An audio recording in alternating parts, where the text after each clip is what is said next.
So it looks like pretty much like the whole of your division, top 10s, they seem to be lining up and getting matches. What's going on with Justin Gaethje? Who knows, man? I don't know. I can't talk about it a lot right now. I'm sure me talking about it is the reason I'm here in the past. Who knows? Maybe I pissed someone off. I don't know. All I know is since I was 12, 13 years old, I listened to Dana White do his interviews and explain what he wanted in a fighter.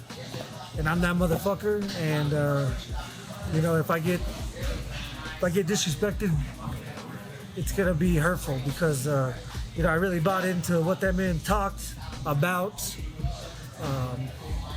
So yeah, it will hurt because I feel like I'm a company man from day one. I don't ever want to go anywhere else. I don't ever want to fight anywhere else.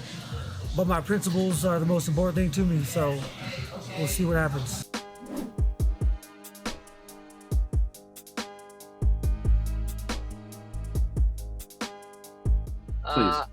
I don't feel I wasn't beaten that night because my skills weren't as good. I know you said, I think thinking back on it, I think you said, it was a calf kick. It definitely wasn't a calf kick. If you go rewatch it, literally his big toe hit my peroneal nerve, and it caused drop foot. It wasn't a calf kick. Calf kick suck. They're, they hurt bad, but they don't give you drop foot.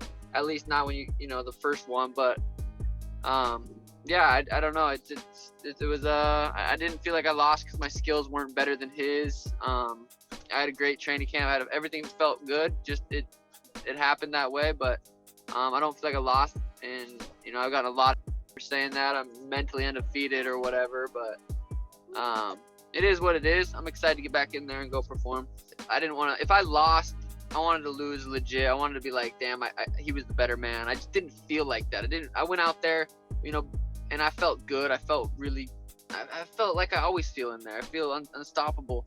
And a freak accident happened. Do you think he went into that fight thinking I'm gonna kick his nerve? If he would have kicked my calf and gave me a dead leg and I fell over because my calf, which could totally happen, then I would be like, beat me fair and square. If he would have said in an interview, I'm gonna go in there, I'm gonna kick him in his nerve and put his lights out, then I'd be like, damn, good. He called that shit.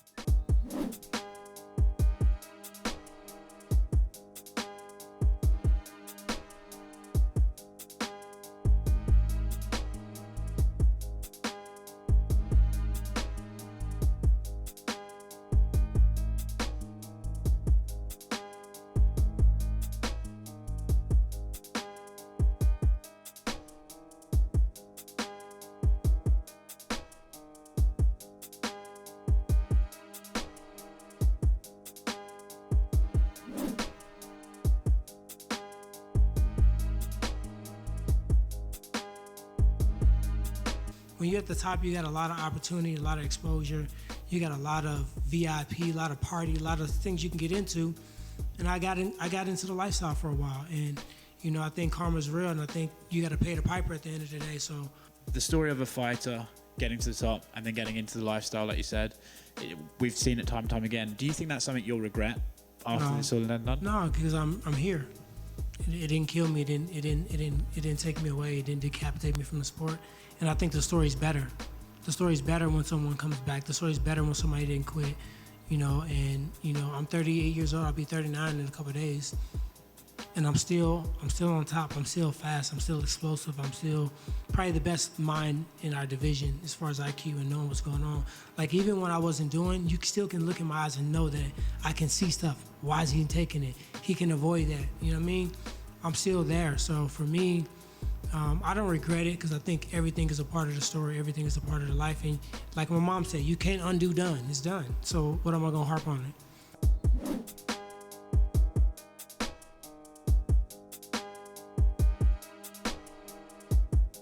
How did that kind of go down, and what can you kind of tell us about that? I mean, I know it left you with a laceration under the left eye. I think we was talking shit to each other backstage, and I walked over to him, he threw shots, and it was on the videos, right? The same, just basically what happened. And I've been trying to get a fight with him now for the last 2 years, 3 years, and keep turning it down and keep making excuses why they don't want to fight me. And so I don't know. Hopefully one day we can get that fight booked and give the fans what they want to see. Yeah. Would you say he's the fighter you dislike the most in the UFC? Yeah, for sure, 100%. It's him. Then he's number one. Then probably Kobe, and everyone else is just opponents, right?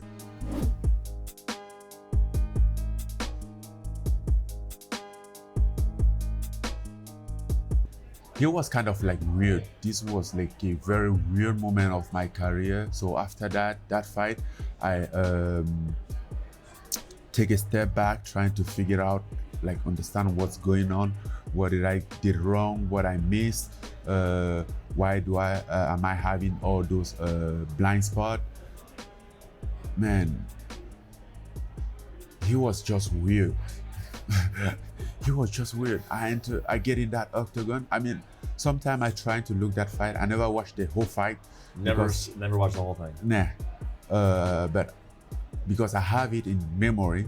But when I try to look in the foot of the vision that fight, I don't recognize the guy. The guy looks like me, obviously, but for me, it's not me. I'm like, what the hell this guy is doing? Right. You know? I think I was just in a place that I couldn't control myself. I was like, you know, in other hand, I have like pressure, and in other hand, like, I won't say I didn't care, but I don't know. It was just weird, and something that from there on, I like promised myself to control that. Mm-hmm.